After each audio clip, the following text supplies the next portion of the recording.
정당 혁신을 직접 실천하는 세력으로서 출범하신 여러분들께 감사드리면서 우선 축하드립니다.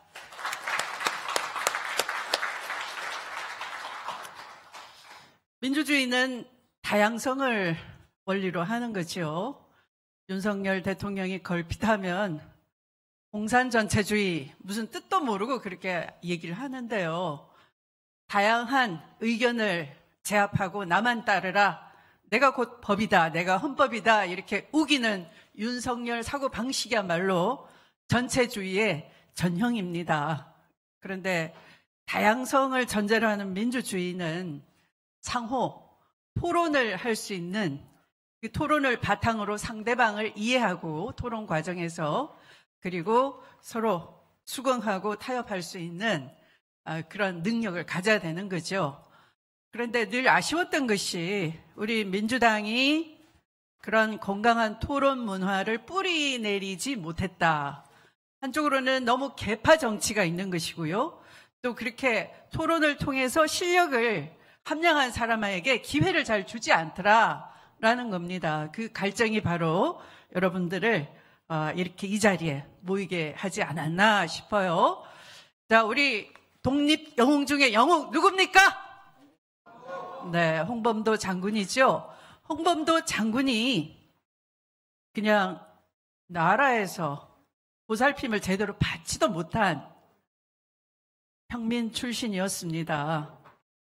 똑같이 우리 독립군을 특히 안중근 의사에게 총을 사주고 총수를 훈련시켰던 분이 있어요. 러시아 연해주에서. 그분이 이름이 뭘까요? 우리 독립군을 직접 지원해 주신 러시아의 부호 누구일까요? 최신대 최재형. 네. 그분도 역시 아마 이쪽 그 전북 어디에서부터 농토를 뺏기고 할아버지 때 농토를 뺏기고 건너갔죠. 북한도로 건너갔는데 너무 가난하니까 거기 가서도 생고생을 다 하는 거죠. 그래서 이 둘째 아들이었던 이 최재형 님은 한 9살, 10살 그 또래가 됐을 때 이웃 친구들과 함께 손잡고 집을 떠나게 됐습니다. 어차피 집에서도 긁어치는 존재, 고향을 떠나오니 가족들이 여전히 굶주리는 것을 입이라도 하나 덜고 살 길을 찾아보자 동무 삼아서 이웃 친구들하고 가다 발길 닿는 데가 바로 어촌이었어요. 거기서 이 어진 러시아인 부부를 만나서 양자로 잘 길러줘서 그분이 나중에 돈을 모아서 우리 독립군들을 은신처를 제공해주고 독립군자금을 대주신 그런 분이 계셨습니다.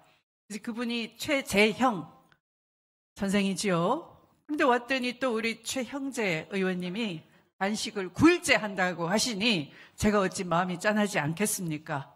박수 한번 보내주십시오. 네.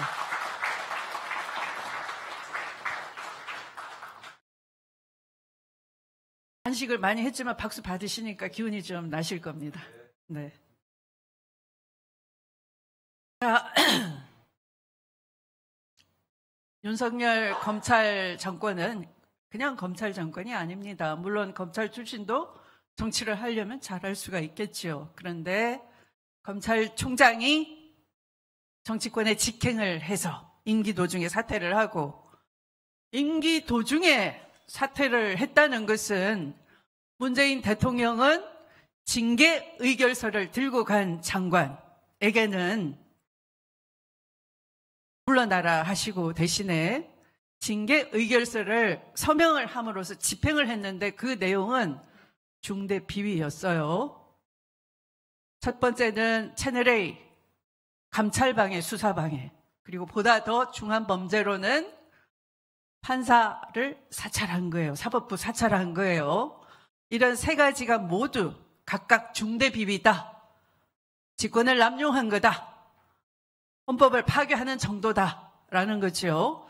그래서 파면 이상이면 파면 또는 해임이었어요. 그것을 직접 징계 의결서를 서명을 하시고 장관인 저에게 물러나 달라고 하셨습니다. 제가 얼마나 앞이 캄캄했겠습니까? 그래서 아마도 대통령께서는 임기가 남아있는 검찰총장이기 때문에 당신 손으로 이것을 그만두라라고 하기보다는 이렇게 중대 비위가 징계를 통해서 밝혀졌으니 스스로 물러나라.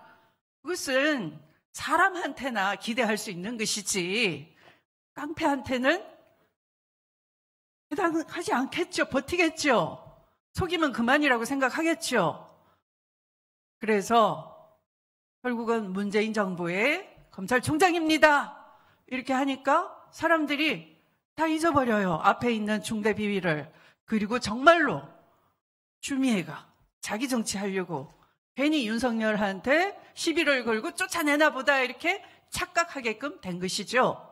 그래서 윤석열이 힘을 얻고 임기 도중에 사퇴를 하고 그러니까 대통령은 임기를 지켜주려고 했는데 스스로 정치 중립을 어기고 정치권으로 뛰어들었어요.